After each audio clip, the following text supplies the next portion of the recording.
that largely comes down to what kind of human being you want to be. What kind of human being you're ready to be. What kind of human being is most appropriate for your life, your purpose, the gift that you're here to give before you die, and all of that.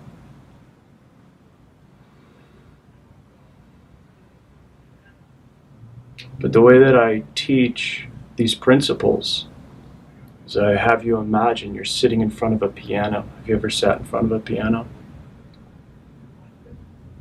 And if you cut the piano in half, and all the low notes on the left side, call those masculine, or more appropriately, I'll call them alpha, the alpha spectrum. And they're all notes, and they're a wide range. There's various notes you play. There's not one masculine note. It's a whole range, a whole spectrum. And at the very end, it gets really low. And you can see, like, if someone embodies that really low note at the end, you can fucking see it in them. You know, like, all of these qualities, they're very visceral, they're very visual. You could see someone like that. And then on the other side of the piano are all the high notes. As it gets higher, it becomes those omega spectrum notes, that feminine end of the spectrum. Now, all of us as human beings, we're essentially musicians playing this instrument that is the body-mind, the physical, emotional, psychic, all of these, causal body, the subtle body. And we're a combination of certain notes, right? Some people come into this life and they're playing one note. And they're just like, I am that note. It's the only note I know. Fuck you. If you don't like my note, I'm playing my note, right? And I'm going to play my note till I die. I don't care what impact I'm having on anyone, right? And they just bang their note until they're in the grave. And then, you know, that's the life they wanted to pursue. As we evolve as human beings, we start thinking, hey, maybe I'm having an impact on other people here.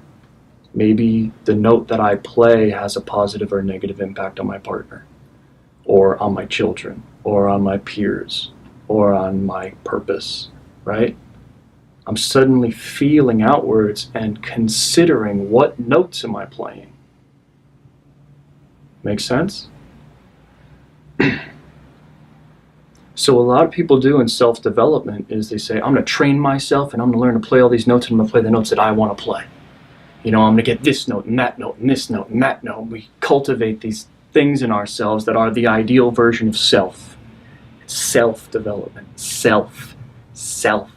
So, our practice changes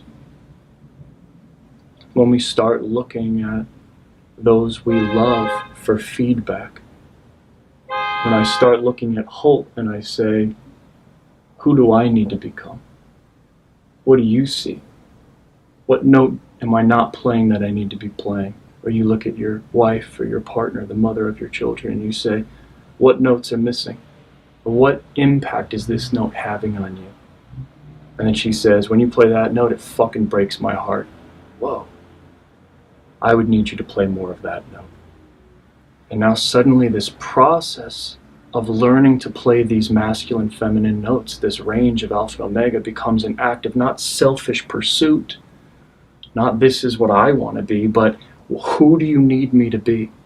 Who do you need me to be? So I want to share you one way that you can think about the position that you're in right now, because you're going to have all type of judgments and internal dialogues about this position that you're in. And you can transcend and bypass all of that. There's reasons you relate to your own feminine the way you do, and there's reasons you relate to masculine the way that you do. You know, those reasons you can analyze and therapize them for the rest of your life. Or right now in this very moment, we can transcend that entirely. And I'm going to do that just with a quick example. I came into this work over a decade ago, and I was just happy to be here, and I always had a smile on my face. And I'd sit in front of every woman in the room, and I'd sit down and I'd just have a smile on my face. Just like, oh, this is great, just sitting in front of a woman. This feels fucking good. I just like sitting in front of women. And the woman would say, stop smiling. I would need you to stop smiling. I would need you to stop smiling. I would need you to stop smiling. I would need you to stop smiling. And after going around to all of these women, they would need me to stop smiling. Okay. And I began to take that feedback. That wasn't my identity. That wasn't my original state. That was what they told me. That was the note I was missing. They said I needed to play more of in order for them to feel me as present, in order for them to trust me more. Because I had a very immature feminine as well. I'm sure it's still in there, right? But I was unaware of it, and I was unaware of the impact it was having on others. I stopped being precious about it, and I said, okay, what note do you need me to play? Okay, I'll play that note. And once I play that note, my partner in front of me would relax. Their heart would open. They would become brighter. I would do this process with men as well, and they would give me feedback how they were feeling. Then I would do it again with women, then with men. I've done this with thousands of people. I'm the byproduct of that very practice.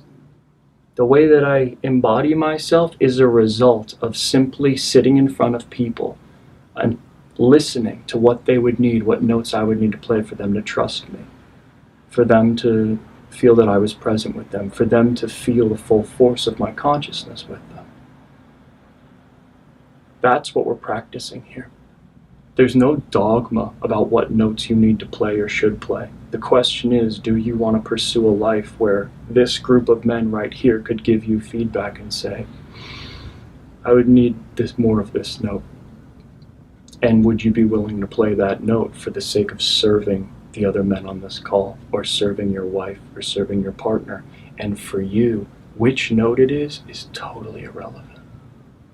Completely irrelevant which note you play. Sometimes you're going to play those beautiful omega notes with your children. Sometimes you'll tease your wife with those beautiful omega notes. Sometimes you're going to make the most glorious art out of your omega notes. Art that opens the world. That's when you play the note and the world opens, becomes more conscious, trusts you more, feels more of your love. Right notes. And our goal as a master practitioner, man or woman, is our ability, our capacity equally to both penetrate the world and surrender to it as love.